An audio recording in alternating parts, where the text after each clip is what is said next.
Gail. It's Pamela Fields. I am sitting here this morning. I'm getting ready to go to work. I work at the airport and it's dark out.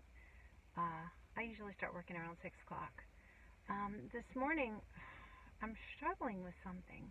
I'm struggling with, and it's dark out, but I'm struggling with who am I? And a friend of mine, where'd it go?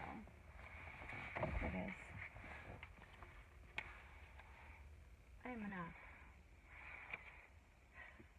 This is probably one of the hardest things I've ever had to force myself to understand.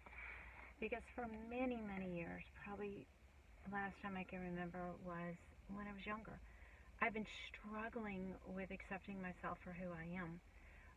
Growing up, we're taught that we have to fit into a certain mold, we have to act a certain way to be accepted. And then as we get older, people accept us if we act a certain way and we do certain things and we fit their ideal. And we force ourselves to fit into these molds. And then we tell ourselves that unless I fit this, I'm never going to be accepted. So you just come to accept it. And for me, I've been forcing myself to fit into a mold that other people, that I personally think that other people will think is acceptable. And in the meantime, I've lost who I am.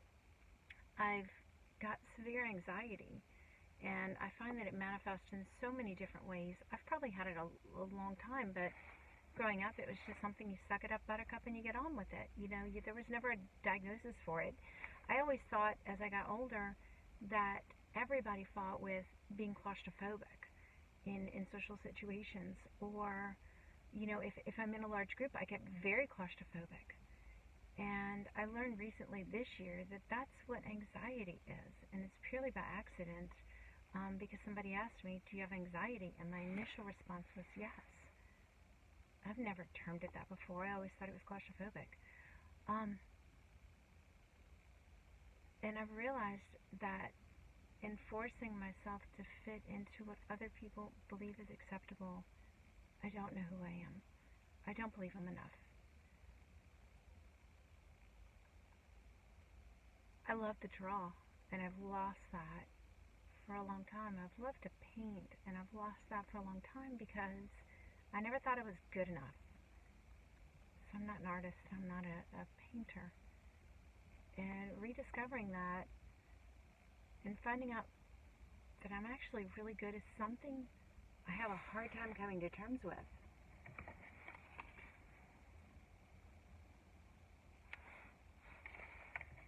And I get to be enough.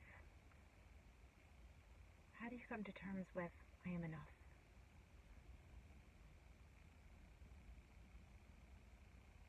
When your body and your mind and your spirit are fighting to fit into what everybody else thinks is acceptable.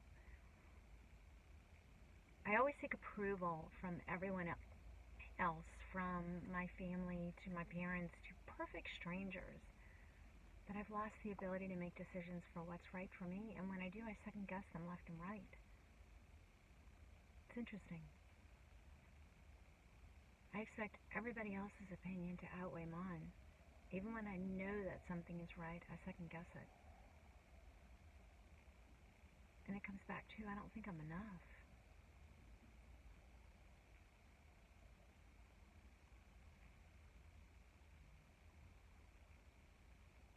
How do you bridge the gap between where you are and I'm enough? You can tell yourself over and over again,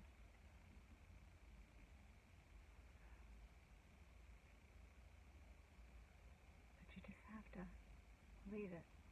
I'm not there yet. I'm working on it. Am I enough?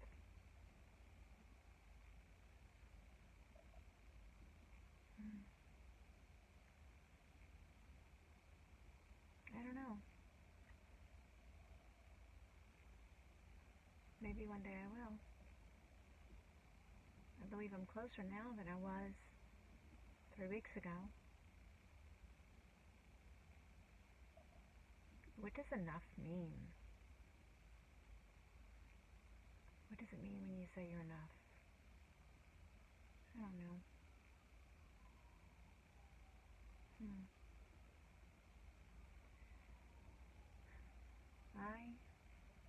am. I know. It's a struggle.